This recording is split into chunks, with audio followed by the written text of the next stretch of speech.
I'm Keighly Rector. I am a staff attorney at the Connecticut Institute for Refugees and Immigrants. We are the only statewide nonprofit in Connecticut providing both legal and social services to immigrants and refugees. In my work, I directly represent individuals, the majority of whom are seeking forms of what we call humanitarian immigration relief. So that includes asylum seekers, people who have been victims of crimes here in the United States, like domestic violence, child abuse, individuals who were trafficked. The majority of my clients are asylum seekers, and many of them are facing deportation. They're in the process of being deported into the immigration court right here in Hartford, Connecticut. I also coordinate our pro bono attorney network, which is the only statewide attorney group for immigration specifically. So just like Tatiana said, that is a great way for folks with a law background to get involved and really make a difference, because there are so many individuals in Connecticut alone who are in desperate need of legal representation. And that is actually one of the things I'll chat about, because when I was trying to think today about the myriad of topics that could be discussed when thinking of inequality in our immigration system, I think what came to mind for me when I think of equality is access, or in the case of inequality, the lack of access. And just from a starting point, before this administration, the immigration system that we have, there is such a lack of access to it for the vast majority of people. So just really quick, just show of hands, who has ever heard of the concept of, the line? Why don't people just get in line and do it the right way? So who has heard of that?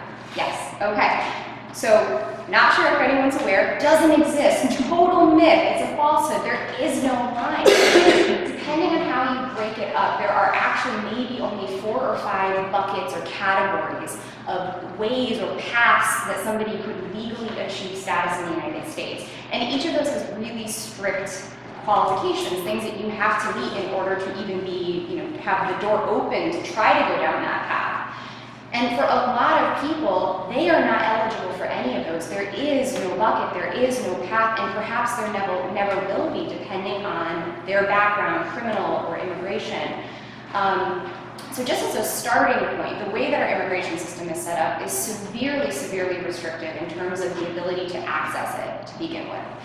But then one of the things that has struck me so much about this work, and ironically I got into this work in 2017, which was probably like the worst time in the world to get into immigration, or the best, depending on how you look at it. But as an attorney and going to law school with bright-eyed and bushy-tailed, I thought of access to justice and access to due process. And I thought of the United States and our justice system and our court system in a certain way, and I also realized that our court system generally is far from perfect. But one of the things that has struck me the most is just how woefully inadequate our legal system is when it comes to immigration. So that includes just the processing of immigration applications, so kind of like the customer service aspect of that for folks who are not even in the court process, but certainly the courts themselves.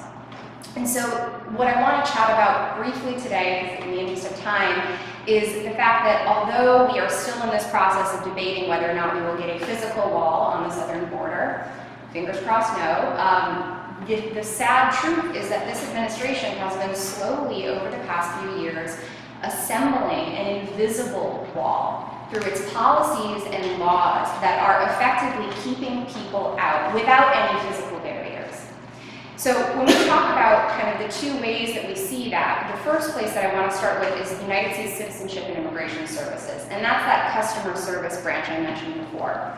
USCIS, that falls under the Department of Homeland Security, and that agency is responsible for simply adjudicating, deciding, divvying out immigration benefits, and that can be things from citizenship to work permits to asylum to legal permanent residence and just about everything in between.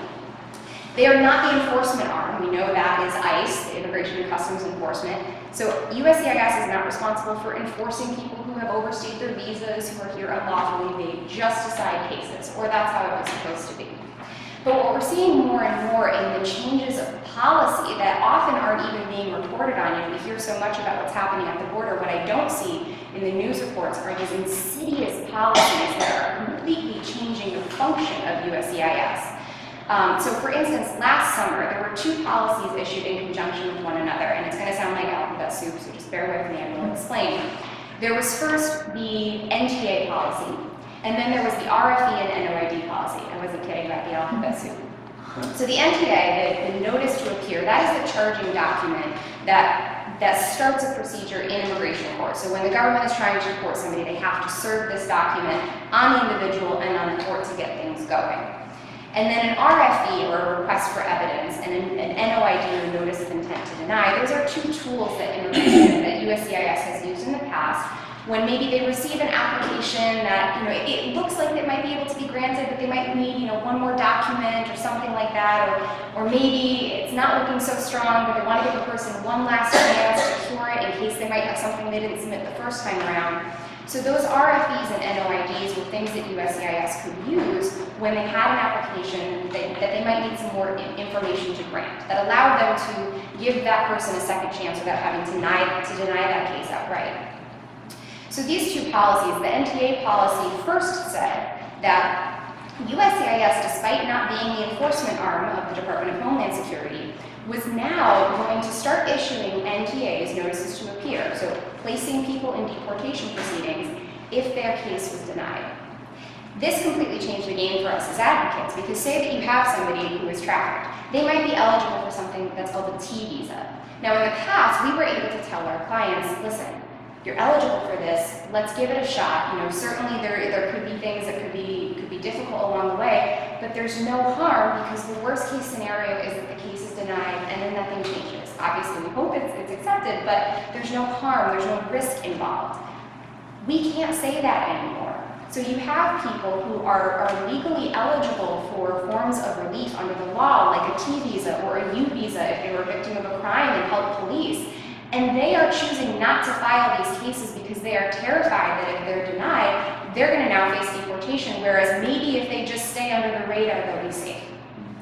So you take that and then you couple it with this RFE and NOID policy, which said, hey, we have these tools that allow you to maybe have one more shot at bulking up your application, but we've decided that we don't necessarily need to use those anymore. So if we get an application and we don't think that we have enough evidence at the first go-round, we can just deny it right out. We don't need to give you a second chance or ask for more information. So that's also problematic, and in case you can't see that connection, we now have more cases being denied, and then the cases that are being denied are being sent to immigration court, which means more people in removal proceedings in the court system. And this court system was on the verge of breaking before this administration came in, right? So we had, I think it was about 600,000 cases in the immigration court system nationwide when the Trump administration came in. That backlog of cases recently passed the 1 million mark. So contrary to what the administration has said, that it is seeking to decrease the number of people who are here unlawfully, who are getting in trouble for immigration violations, they are actually putting more and more and more people at risk of being deported, who have no criminal history whatsoever, who pose no risk, no danger at all. They have been here for perhaps decades and have families and children. And we're taking all of those people who frankly don't pose much of a risk to begin with, and we're adding them to the system that is already on the verge of breaking. And the court system in and of itself is a pretty unique thing, because we call them courts, but they are not traditional Article I courts like we think of when we think of federal courts. They are not independent judicial bodies. Immigration courts actually fall under the Department of Justice, and their boss is the Attorney General, who of course is a political appointee. So what we're seeing, and it's more exacerbated under this administration and the attorneys general that we've had, what we're seeing is how that political position is used to manipulate and shape and change the immigration court system.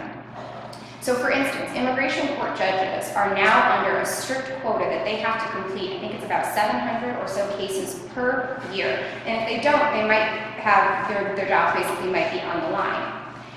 These are cases that are factually and legally complex. An asylum case, when I put together an asylum package, it's 900, 1,000 pages of legal arguments and evidence. These are not simple, straightforward things to decide. And what's more, they're life or death cases. So the way that our courts, or immigration courts, have often been described is basically death penalty cases in a traffic court setting. And that's only being exacerbated by that policy that's trying to basically turn this into assembly line justice, if you will, and just crank out as many cases, and the likelihood of those cases being decided incorrectly because they're just being done in too fast a way is much higher. So you have many more people who are probably going to be deported who maybe otherwise actually would have been able to get their cases granted if enough time was given and paid attention. Another issue that we're seeing is the way that the law and the way that the Attorney General is taking the law into his hands, how that's impacting the courts as well, because the judges have some tools at their disposal to try to manage their dockets, especially given this huge backlog of cases. There have been decisions made by the Attorney General that completely take them away. So for example, judges are no longer able to administratively close cases. So for example, if you've got somebody with a U visa pending, which the wait for that is about 6 to 7 years, in the past, a judge could maybe take that case and put it on the back burner for a little while until that case became current. And you can't do that anymore. So now somebody who may be legally eligible for that protection, that U visa under the law, they may end up being deported simply because the judge has to do something with their case. They can no longer put it to the side the way that they did in the past. So these, I could really talk for almost all day about all these small little changes, and I would encourage everybody to check out AILA, the American Immigration Lawyers Association website, which has this fantastic campaign explaining this invisible wall and all of the tiny little ways in which it has been built more and more over the past few years. But I really would encourage everybody to take a look at that, because what I'm mentioning here is truly just the tip of the iceberg. But ultimately, what this all translates to, in my opinion, is a lack of access and a lack of equality when it comes to non-citizens in this country, many of whom are fleeing horrors and persecution and violence. The lack of access for them to be able to get the justice and the due process to which they are entitled under our Constitution, regardless of their legal status. And that truly is one of the biggest horrors that I see in this world today.